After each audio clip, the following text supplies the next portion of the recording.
అందరికీ praise lord. ఈ ఉదయకాల సమయం దేవుడు నీకు ఇస్తున్న వాగ్దానము కీర్తనల గ్రంథము 107వ అధ్యాయము 9వ వచనం. ఏలయనగా ఆశగల ప్రాణమును ఆయన తృప్తిపరిచి ఉన్నాడు, ఆకలి కొనిన వారి ప్రాణమును మేలుతో నింపి ఉన్నాడు.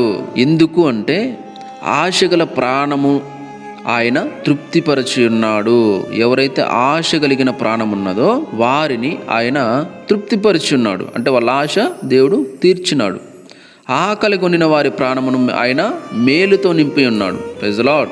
అంటే ఇప్పుడు ఏ విషయాన్ని బట్టి చూసుకుంటే నువ్వు దేవుణ్ణి ఆశ్రయించి నువ్వు ఏదన్నా ఆశ కలిగి ఉంటే ఖచ్చితంగా దేవుడు అది నీకు ఇస్తాడు.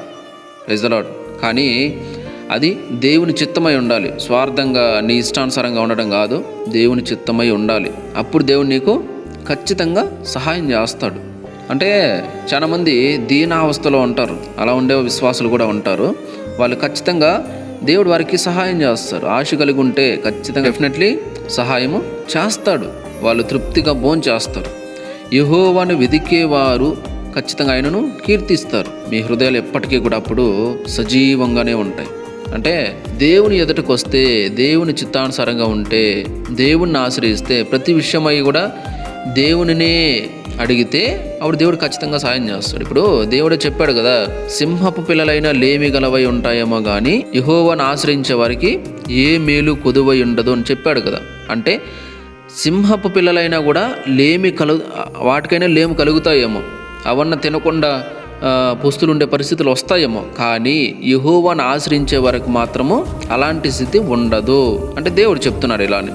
Praise the lord. కాబట్టి ఆయన ఖచ్చితంగా ఆయన ఆశ్రయించే వారు ఉంటారు కదా, వాళ్ళు ఏ ఆశ కలిగి ఉన్నా కూడా ఖచ్చితంగా తీరుస్తాడు, సహాయం చేస్తాడు. కాబట్టి నువ్వు ఆశ కలిగి ఉన్నావా, ఖచ్చితంగా దేవుడు నిన్ను తృప్తిపరుస్తాడు. నువ్వు ఎలాంటి ఆశ కలిగి ఉన్నా కూడా తృప్తిపరుస్తాడు. దేవుడు చెప్పాడు కదా, ఆశగల ప్రాణాన్ని నేను తృప్తిపరుస్తానని. కాబట్టి నువ్వు ఎలాంటి ఆశ కలిగి ఉన్నా కూడా ఖచ్చితంగా దేవుడు తృప్తిపరుస్తాడు. దేవుని దగ్గరకు రా, దేవుని దగ్గరకు వచ్చి ప్రభా ఇదో నాకు పలానా విషయంలో నాకు సహాయం కావాలి, నాకు అది కావాలి, ఇది కావాలి అడుగు. ఖచ్చితంగా దేవుడు నీకు సహాయం చేస్తాడు. కానీ ఎలా అడగాలి అంటే, తండ్రి ఇది నీ చిత్తమైతే నాకు ఇవ్వండి అయ్యా, నా ఆలోచన కాదు అని దేవుణ్ణి అడగాలి. అప్పుడు ఖచ్చితంగా ఆయన ఇస్తాడు, డెఫినెట్లీ ఇస్తాడు. Praise the lord. అలాగే ఆకలి కొనిన వారి ప్రాణమును ఆయన మేలుతో నింపి ఉన్నాడు. ఇక్కడ ఆకలి కొనిన వారి ప్రాణమును ఆయన మేలుతో నింపి ఉన్నాడంట. అంటే ఎవరు ఏంటి అని పట్టించుకోడు ఆయన. నువ్వు ఏ మతము, నువ్వు ఏ కులము, ఏం పట్టించుకోడు. నువ్వు ఆకలి కొని ఉంటే ఆయన నీ ప్రాణాన్ని మేలుతో నింపి ఉన్నాడు, నీకు మేలు చేస్తాడు. Praise the lord. ఇప్పుడు నువ్వు లేని స్థితిలో ఉన్నావు, లేని స్థితిలో నా పరిస్థితి ఏంది, ఎట్లా ఏమీ అనుకుంటున్నావు, నీకు సహాయం వచ్చి అందింది. ఎవరి దారానో ఒకరి దారాను, అంతే కదా, వచ్చి అందింది. ఎవరు పంపించారు? మనుషులైతే నీ పైన కనికరం చూపిస్తారా? ఏ పోరారి నా దగ్గరే లేదు, ఇంక నీకేంది ఇచ్చేది, ఇలా అంటారు మనుషులైతే. కానీ వారిలో కనికరం పుట్టింది అంటే దేవుడే వారిలో కనికరాన్ని పుట్టించాడు. ఇదో నా బిడ్డ అక్కడ ఉన్నాడు, నా బిడ్డకి వెళ్ళి సహాయం చేయి, నీ దగ్గర ఉంది కదా, నీకు ఇచ్చాను కదా, వెళ్ళి సహాయం చేయి అని పంపించాడు దేవుడు. Praise the lord. వారిగా వచ్చి నీకు సహాయం చేయాల. కాబట్టి మనుషులలో కూడా నీకు సహాయం చేయాలంటే దేవుడే ఆ మనసును వారిలో పుట్టించాలి, ఆ కనికరాన్ని వారిలో పుట్టించాలి.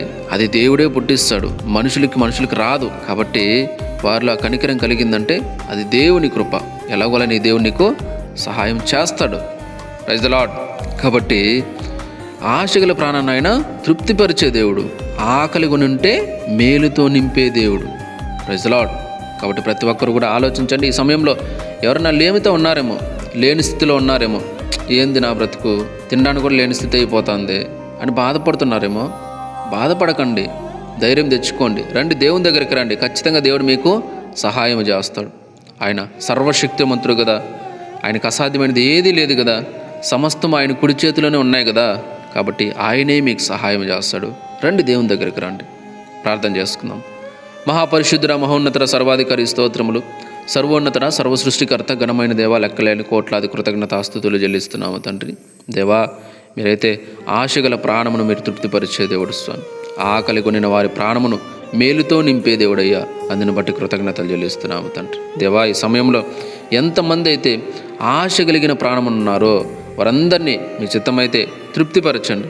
ఆకలిగా ఉండిన వారు ఉంటే వారికి నాయన ప్రభా మేలును దయచేయమని అడుగుచున్నాను, మేలుతో నింపమని అడుగుచున్నాను. మీకు స్తోత్రాలు సహాయం చేయండి. ప్రతి ఒక్కరు కూడా మీ చిత్తానుసారమైన ఆలోచనల చేత మిమ్మల్ని అడుగుటకు సహాయం చేయండి. తోడుగా ఉండండి, కృపను చూపమని, అందరికీ సహాయం చేయమని, సమృద్ధిని దయచేయమని, కృప చూపెట్టమని మీకే వందనాలు స్తోత్రాలు చెల్లించుకుంటూ తండ్రి, ఈ వాక్యం ఎంతమంది అయితే చూస్తున్నారో, వింటున్నారో, షేర్ చేస్తున్నారో పేరు పేరున అందరినీ కూడా దీవించండి, ఆశీర్వదించండి, సహాయం చేయమని యేసయ్య పరిశుద్ధ నామములో ప్రార్థించి స్తుతించి వేడుకుంటున్నాం తండ్రి. ఆమేన్. దేవుడు మీ అందరినీ దీవించి ఆశీర్వదించును గాక. ఆమేన్.